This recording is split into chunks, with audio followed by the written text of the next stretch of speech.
So, I'm downstairs in the kitchen making food, when out of the blue, I have this strong, continuous pulling feeling to look out of the window in the living room. So, I walk into the living room, and I look out of the window. I had no idea what the fuck I was doing, and I'm literally just about to turn around and go eat my food because I think my brain is being silly. But then, I notice something. On the other side of the road, I see myself peeking out from behind a tree, staring at me, and grinning.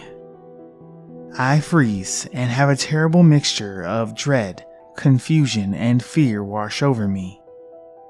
Me and my clone have a stare-off for about 60 seconds. It moved back behind the tree out of sight, and just like that, it was gone. And that's it. That's my story.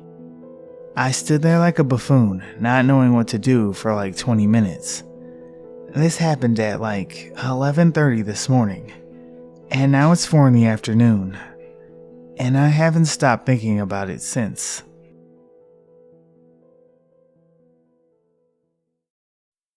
I was in a bar with some friends yesterday, and we were seated next to a big window. They started talking about work, and I got a little bored and looked out the window. A somewhat odd-looking older man in a red t-shirt hobbled by. He moved slowly and had poor posture. I took a sip of my drink. I was halfway into my first one, and listened to my friend's conversation. They're still talking work, so I look back out of the window, and the same, somewhat odd-looking older man in a red t-shirt hobbled by again. The same direction, the same speed. There wasn't enough time for him to have completely rounded the block, or even double back and walk that way again. The only logical explanation I can think of is he had an identical twin walking just a block behind him, but what are the odds of that? So, I bring it up to the group. I say, I just saw that guy walk by in that same direction like 8 seconds ago. This is when it gets weirder. They all laughed boisterously. I didn't say it like a joke, and it didn't sound like their normal laughs. It felt forced. They quickly changed the subject to their favorite animals. I didn't press further, but I have a gut feeling that something weird happened. This is not the type of person I am either. I'm pretty even-keeled, not into the supernatural or anything like that. Maybe I should bring it up to them again. I don't know.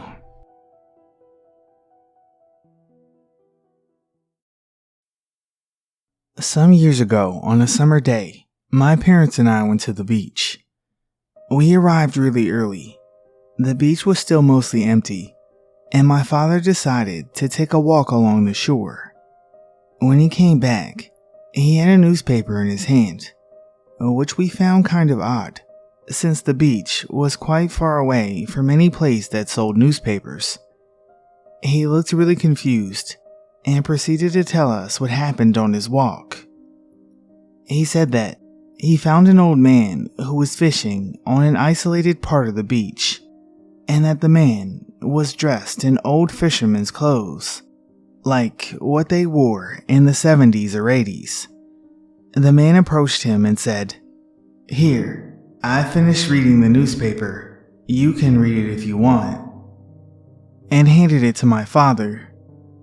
He looked down at the paper and noticed something strange, and he looked back up to the man, but he was gone, along with all of his fishing gear. And now, my father was the only one on the beach. When my father handed me the newspaper, I realized what was wrong. The newspaper was from 1975, but it looked brand new, like it had just been printed. My father couldn't explain what had happened. We took the newspaper home, and after that, some really weird things started happening around my house. My father was an avid fisherman, and he kept a couple of flashlights meant for fishing in his bedroom. Those lights started turning on by themselves in the middle of the night, sometimes during the day. One night, my father was done with it and decided to take out all the batteries. Oddly enough, they would still turn themselves on, even without any batteries. I experienced this myself, and I couldn't believe it. It all stopped when we threw away the newspaper. It might be a glitch in the Matrix, or something paranormal. I guess I'll never know. And honestly, I'm glad not to.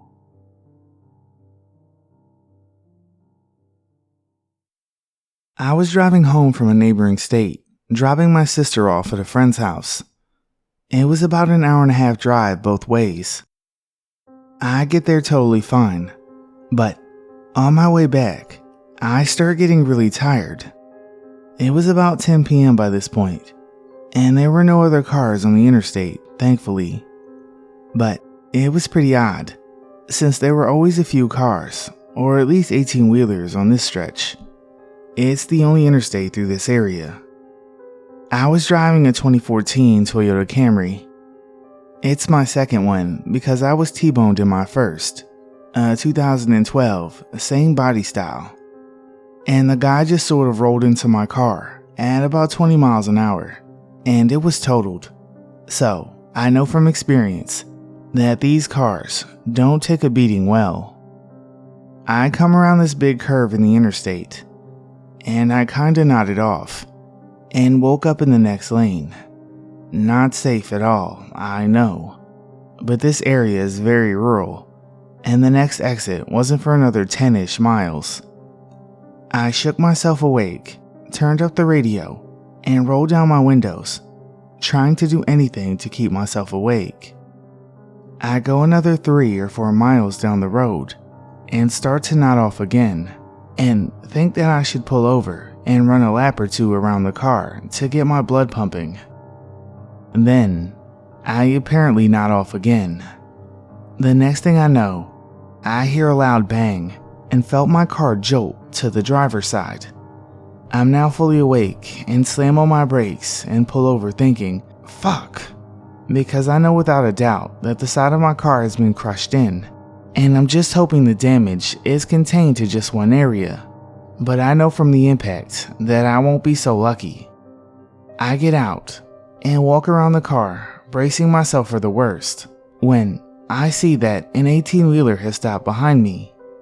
The driver comes running up and asks if I'm okay and if I need help or anything, and then he tells me what he saw. He says I was driving along and starting to drift. He thought maybe I was on my phone. Nope, not that stupid. I only drive when I'm falling asleep, dummy. And then he just sees my car bounce off something back into my lane. And then he sees me hit the brakes. There are a lot of guardrails on the right side of the interstate here, so we were both pretty certain that that's what I just hit, and how much damage they do. And we're talking about it while walking up to the car. Only, when we get to the passenger side, there isn't a single scratch on my car. No dent, nothing. I apparently didn't hit anything. So, we walk down past his truck, because he swears that he had just cleared a guardrail when we pulled over. But there's nothing there. We both just kind of scratch our heads in amazement. He asks if I'm okay to drive, which I most definitely am now. And he says he'll stay behind me until I get off of the interstate. I got home safely. Thanks, friendly truck driver. I'm sorry I never got your name, and had no idea how to tell my husband that I'd wrecked the car but hadn't. I'm still highly confused by the whole thing.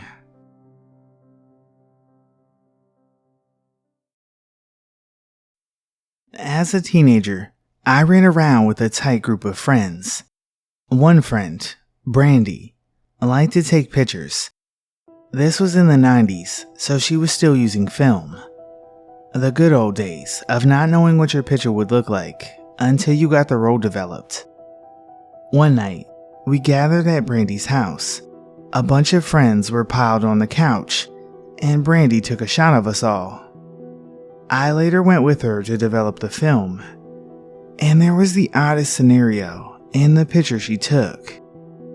In the printed shot, you could see us all piled on the couch, but you could also see Brandy in the picture taking the shot with her camera.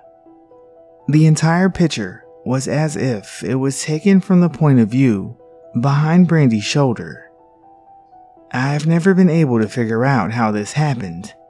She didn't seem freaked out at all, but I was majorly wigged out about the weirdness of it.